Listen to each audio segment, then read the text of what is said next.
야고보서 4장 7절부터 10절의 말씀을 제가 봉독해 드리겠습니다. 야고보서 4장 7절에서 10절입니다.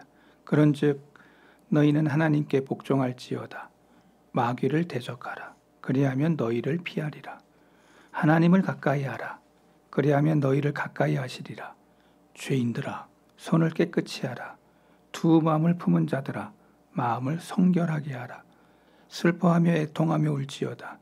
너희 웃음을 애통으로, 너희 즐거움을 근심으로 바꿀지어다. 주 앞에서 낮추라. 그리하면 주께서 너희를 높이시리라. 아멘.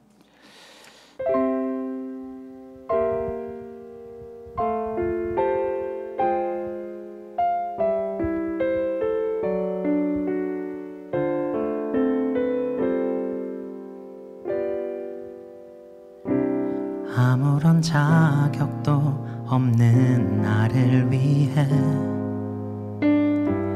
아무런 소망도 없는 나를 위해 사랑한다, 사랑한다, 사랑한다 말하시네.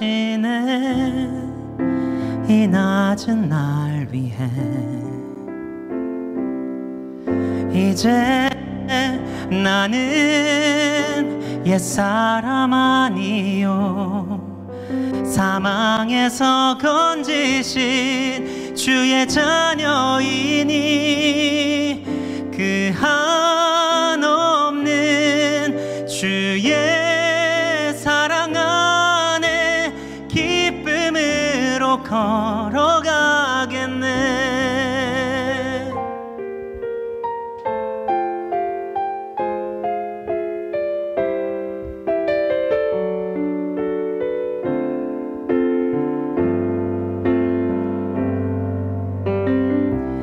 아무런 자격도 없는 나를 위해, 아무런 소망도 없는 나를 위해 사랑한다, 사랑한다, 사랑한다 말하시네. 이 낮은 날 위해 이제 나는 옛사람 아니요, 사망에서 건지신 주의 자녀이니 그 한없는 주의 사랑 안에 기쁨으로 걸어가겠네. 이제 나는 옛사람 아니요, 사망에서 건지신 주의 자녀이니 그 한없는 주의 사랑 안에 기쁨으로 걸어가겠네. 기쁨으로 걸어가겠네.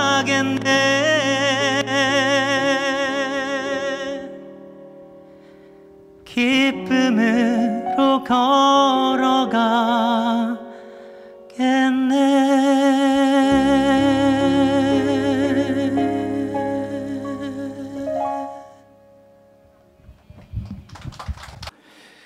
오늘은 야고보서 4장 7절부터 10절 우리 싸움의 종식에 대한 말씀을 증거하고자 합니다. 우리가 지난 3시간 동안 여러 차례 걸려서 이 싸움에 대한 얘기를 했습니다. 첫 번째는 형제와의 싸움이었습니다. 두 번째는 자신과의 싸움이었습니다. 세 번째는 하나님과의 싸움이 있다고 얘기를 했습니다. 여러분, 이게 왜 이렇게 중요한지를 야고보 기자가 이렇게 전 장을 거쳐서 싸움에 대한 얘기를 하면서 형제와의 싸움, 그 다음에 내 자신과의 싸움, 그리고 하나님과의 싸움. 이 이 주제를 야고보 기자가 왜 이렇게 장황하게 많이 설명을 하고 있는지를 우리가 생각을 해야 됩니다. 이렇게 싸움이 있는데 오늘 본문에서 싸움의 종결을 제시하고 있습니다. 그렇게 악의 다툼으로 싸웠던 사람들이 서로 화해하는 거예요.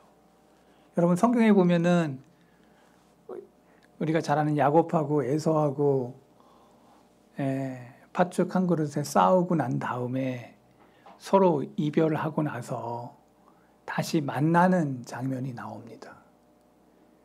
야곱과 에서가 서로 부둥켜 안고 눈물을 팍 쏟으면서, 근데 야곱이 그때 되게 불쌍해 보였어요. 왜냐하면은 이 다리 쪽에 이게 싸움을 밤에 천사와 싸움을 한 다음에 위골이 돼가지고 쩔뚝거리면서 나오는데, 에서가 볼 때는 야곱을 죽이려고 하는 그런 마음으로 쫓아왔는데 보니까 이거 뭐 거의 이렇게 쩔뚝쩔뚝거리는 그 동생을 보니까 내가 이게 죽여야 되나 하는 그런 생각이 있는 거예요. 그러다가 달려오는데, 중요한 건 저와 여러분이 잘 아는 것처럼 야곱이 선물을 계속 보내지 않습니까? 이 선물을 자꾸 보내.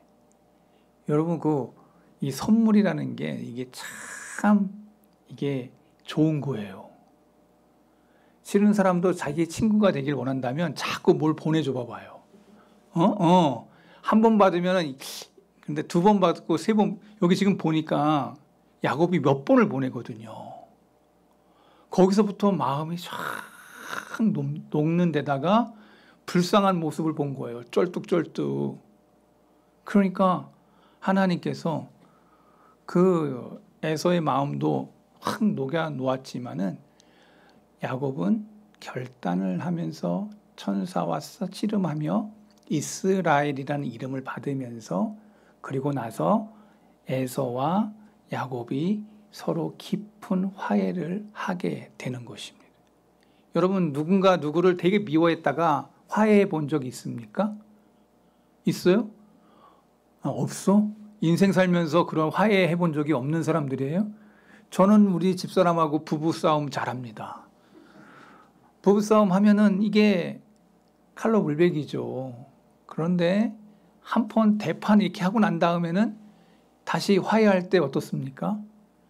그것처럼 좋은 것이 없어요.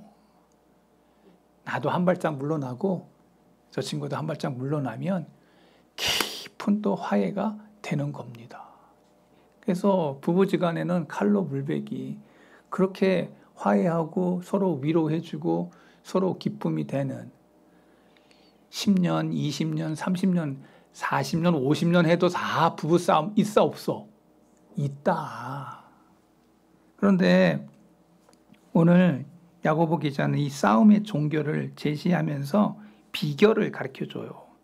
너희들이 싸울 때 이 세 가지의 싸움 속에서 이러한 싸움이 벌어질 때마다 너희들이 어떻게 하면 그 싸움이 종식이 되는지를 가르쳐주고 있어요. 야고보 기자는 이것을 첫 번째로 얘기하는데 7절에 이렇게 이야기합니다. 하나님께 순복하라라고. 그런즉 너희는 하나님께 복종할지어다. 마귀를 대적하라. 그리하면 너희를 피하리라. 여기 너희는 하나님께 복종할지어다. 영어 성경에는 submit yourselves라고 써 있어요. submit yourselves. 영어 잘 안 쓰는데 오늘 써보면 이 submit라고 하는 말이 이게 군대 용어예요. 어디 용어라고요?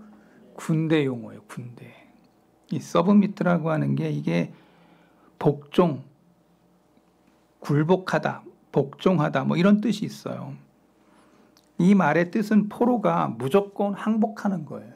포로가 무조건 항복하는 거. 우리의 교만한 이성과 논리의 종지부를 찍고 창조주 하나님께 순복하는 말씀.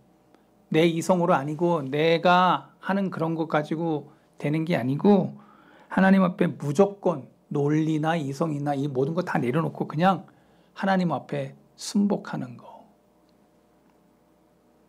이것을 싸움의 종식의 첫 번째로 야고보 기자가 설명을 하고 있다는 거예요. 두 번째는 순복하는 그것과 함께 두 번째가 중요한데요. 하나님을 가까이 하는 거예요.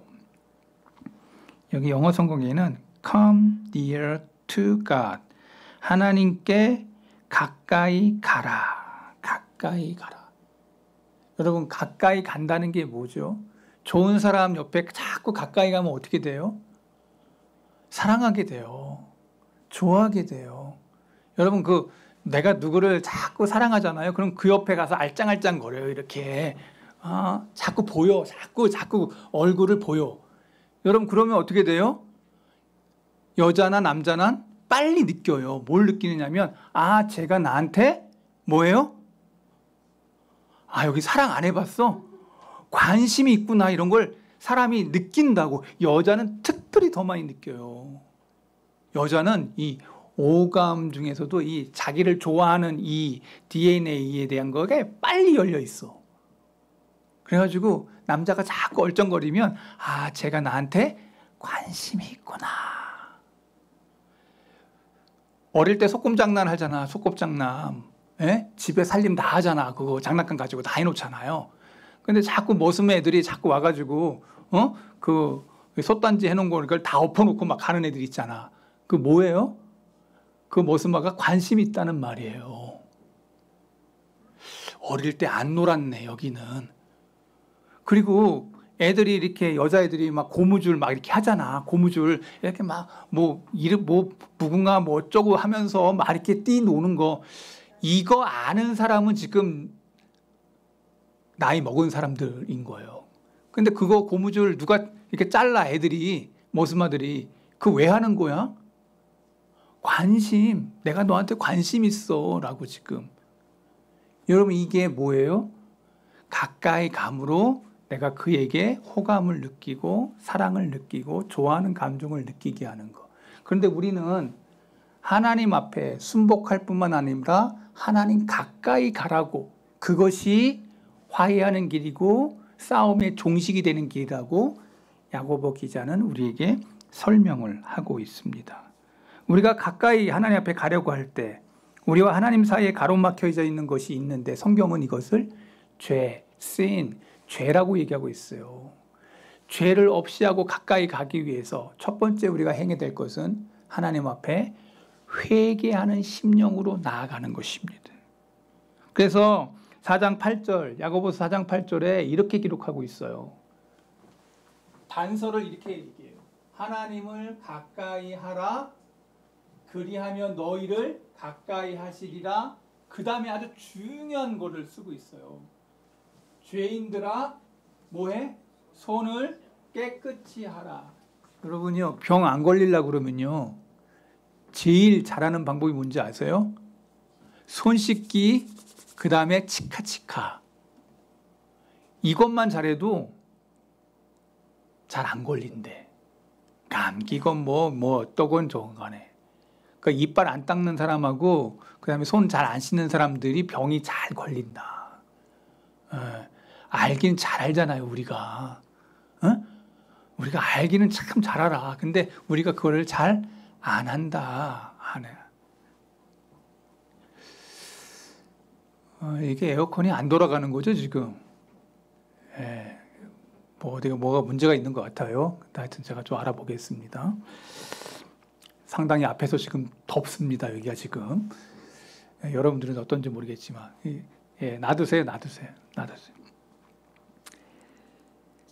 손을 깨끗이 하라라는 것 속에서 성경은 마치 구약 성경에 옛날에 제사장들이 지성소에 들어가기 전에 물두멍에서 손을 씻었던 것처럼 모든 죄를 씻음 받고 하나님께 나아가 교제하라는 것입니다.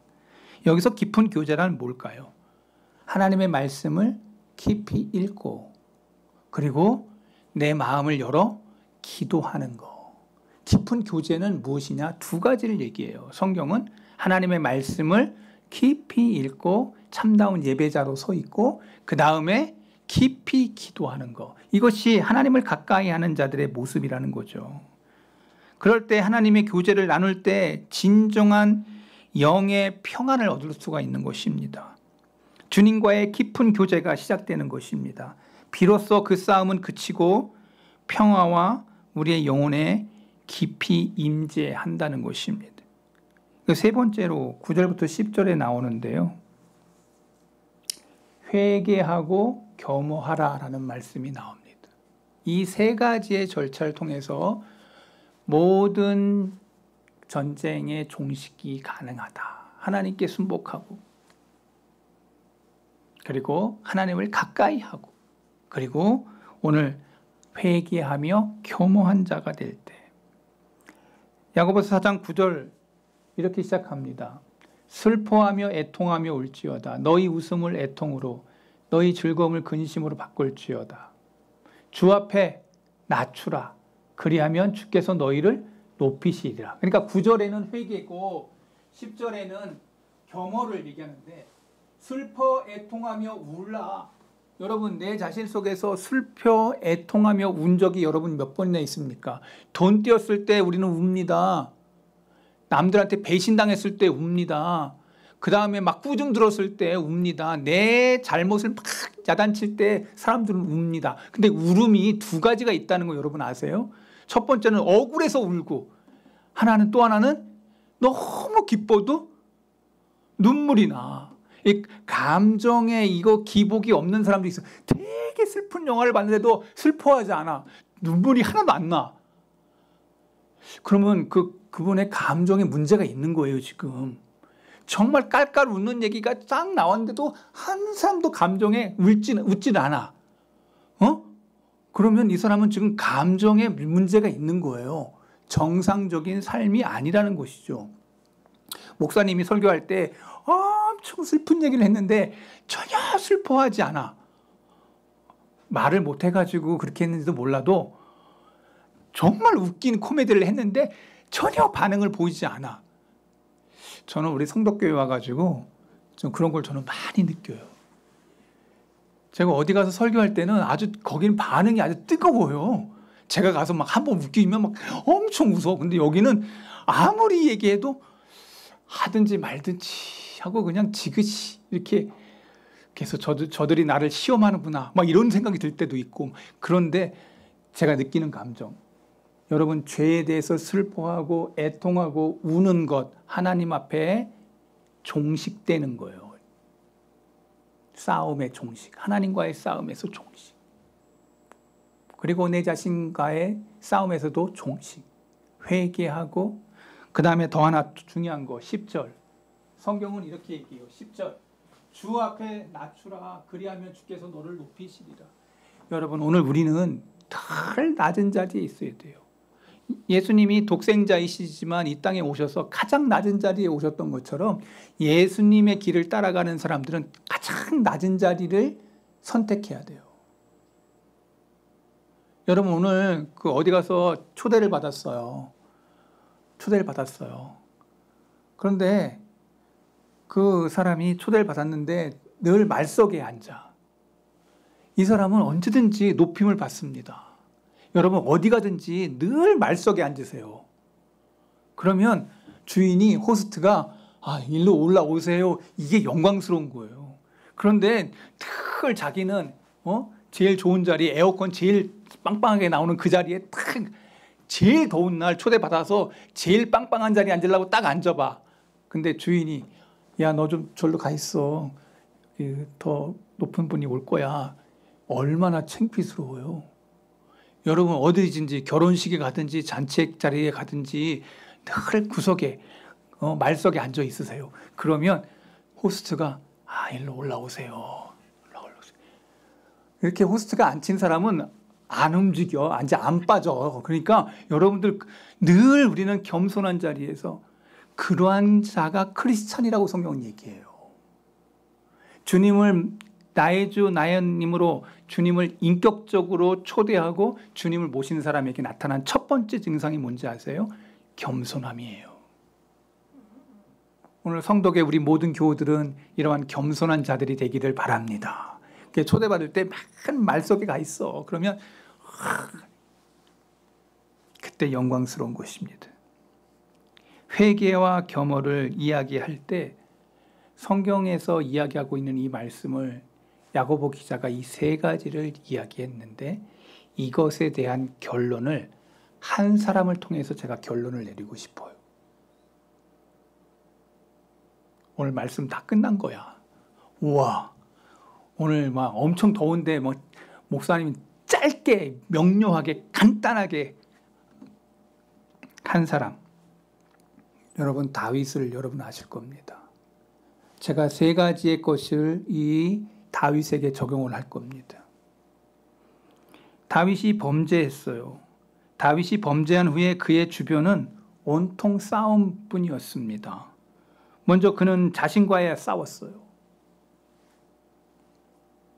밤잠을 이루지 못했어요. 눈물로 요를 적시고 갈등과 번민으로 밤을 지새웠어요.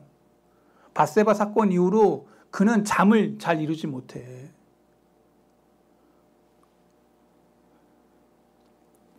그 다음에 일어난 일들이 주위 사람들이 부하들이 죽고 죽이는 음모가 막 일어나. 성경을 읽어보면 범죄한 이후 다윗이 범죄하고 난 이후에 어떤 일이 벌어지는지를 성경은 적나라하게 기술하고 있어요. 그리고 하나님과의 싸움이 계속돼. 어느 날 그는 나단 선지자의 도움을 통해서 하나님께 항복합니다. 자, 그 내용이 사무엘하 11장 25절에 나와요. 성경을 읽어볼게요. 여러분 이거 오늘 읽고 끝날 거야. 같이 읽어볼게요. 다윗이 전령에게 이르되 너는 요압에게 이같이 말하기를 이 일로 걱정하지 말라. 칼은 이 사람이나 저 사람이나 삼키느니라. 그 상을 향하여 힘써 싸워 함락시키라 하여 너는 그를 담대하게 하라 하니라. 우리아의 아내는 그 남편 우리아가 주었음을 듣고 그의 남편을 위하여 소리내어 우니라. 여러분 여기 다시 앞에 거 25절. 여러분 지금 여기 이게 요압이 우리아 죽었습니다. 그 편지 쓰면서 우리아에게 죽었다고 하는 이 요압을 향해서 걱정하지 마. 싸움하다 보면 다 죽어. 이러고 난 다음에 26절 보세요. 그 아내가 죽었음을 듣고 남편을 위해서 소리내어 울었고 그 다음 27절 그 장례를 마침에 다윗이 사람을 보내 그를 왕궁으로 데려오니 그가 그의 아내가 되어 그에게 아들을 낳으니라. 성경은 결론적으로 이렇게 얘기합니다. 다윗이 행한 그 일이 여호와 보시기에 뭐 했다? 여러분 이게 너무 중요한 말이에요. 요압을 두둔해주고 잘 죽였어. 너 괜찮아. 그리고는 그 아내를 데리고 와. 그 임신한 그 아들은 다윗의 씨야. 다윗이 행한 일이 여호와 보시기에 뭐 했다고요? 악했다. 여러분 이 세 가지의 싸움이 이 다윗에게 적용을 해보면 그는 하나님께 가지 않았어요. 그리고 돌아서요. 그리고 그 일을 통해서 회개하지도 않아요. 그랬더니 그 모습을 성경은 하나님이 보시기에 악했다라고 얘기하고 있어요. 그러면서 사무엘하 11장 25절부터 나단이 와서 이제 한 이야기를 합니다. 자, 나단이 하나님이 다윗을 불쌍히 여겨서 나단을 선지자를 보내요. 그러면서 일이 벌어집니다. 같이 읽어볼게요. 여호와께서 나단을 다윗에게 보내시니 그가 다윗에게 가서 그에게 이르되 한 성읍에 두 사람이 있는데 한 사람은 부하고 한 사람은 가난하니 그 부한 사람은 양과 소가 힘이 많으나 가난한 사람은 아무것도 없고 자기가 사서 기르는 작은 암양 새끼 한 마리뿐이라.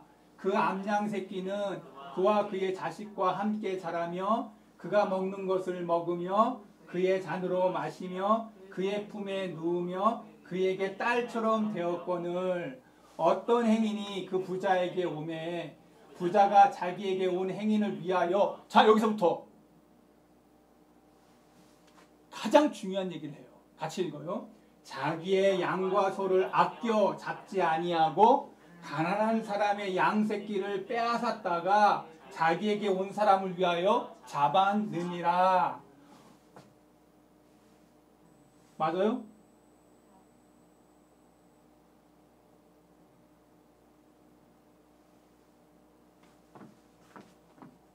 자, 여기 5절 가야 되는데, 다윗이 그 사람으로 말미암아 노하여 나단에게 이르되 여호와의 살아계심을 두고 맹세하노니 이 일을 행한 그 사람은 마땅히 죽을 자라고 얘기를 해요.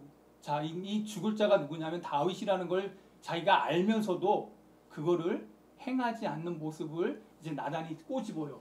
6절, 그가 불쌍히 여기지 아니하고 이런 일을 행하였으니 그 양 새끼를 몇 배? 4배나 갚아주어야 하라. 율법을 너무 잘 알았어요. 율법을 아는 것으로 끝나는 게 아니야. 다윗이 율법을 잘 알았어요. 7절, 나단이 다윗에게 이르되 당신이 바로 그 사람이다. 여러분, 나단은 선지자였어요. 나단은 선한 왕이 아니라 악한 왕이면 막 죽일 수도 있었어. 근데 나단이 하나님의 영에 이끌려서 당신이 바로 그 사람입니다 하고 죄를 지적했을 때 나단은 죽을 각오를 하고 한 거예요. 근데 더 놀라운 것은 다윗은 여기서 성군의 그 모습을 지켜요. 하나님의 말씀을 통해서 전화받은 그 말씀을 받았다는 거예요. 여기도 동일해요. 지금도 여기도 동일해요. 이스라엘 하나님 여호와께서 이와 같이 이르시기를 내가 너를 이스라엘 왕으로 기름 붓기 위하여 너를 사울의 손에서 구원하고 8절, 내 주인의 집을 내게 주고 내 주인의 아내들을 내 품에 두고 이스라엘과 유다 족속을 내게 맡겼느니라. 만일 그것이 부족하였을 것 같으면 내가 내게 이것저것을 더 주었으리라. 9절, 그리한데 어찌하여. 자, 우리아가 밧세바에 대해서 그렇게 귀하게 사랑을 했고 그 하나를 빼앗는 너, 그 빼앗는 너, 이렇게 지목하고 있는 거예요. 다윗이 이 말을 들었을 때 얼마나 속 깊은 자기가 숨기고 싶었던 가장 큰 밑바닥에 있었던 그 죄성의 그거를 안 가리고 싶었는데 그걸 대낮에 이 선지자를 통해서 그 입을 통하여 비유를 통하여 바로 너! 이렇게 지목하고 있는 거예요. 내가 여호와의 말씀을 업신여기고 나보기에 악을 행하였느니라.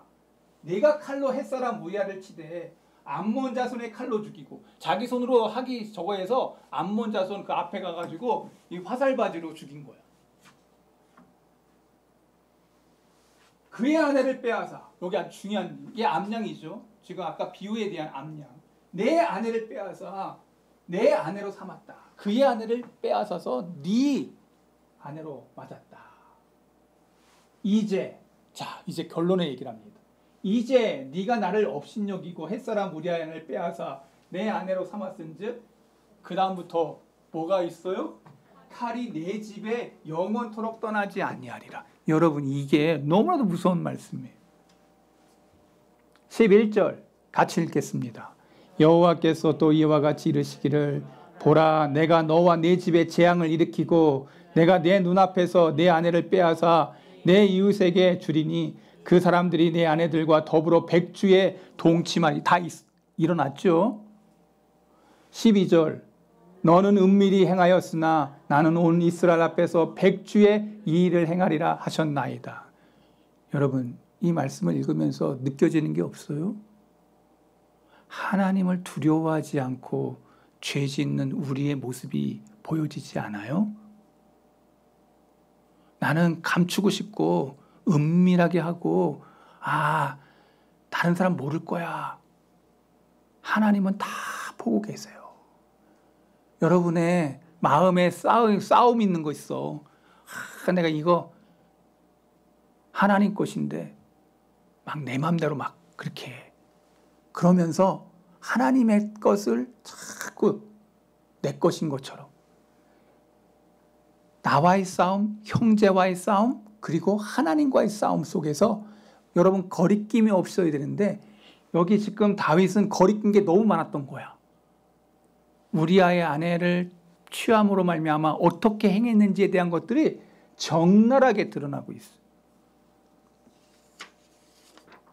저는 이 말씀을 통해서 야고보 기자가 얘기했던 세 가지 것을 다윗에게 적용해 보는 것입니다.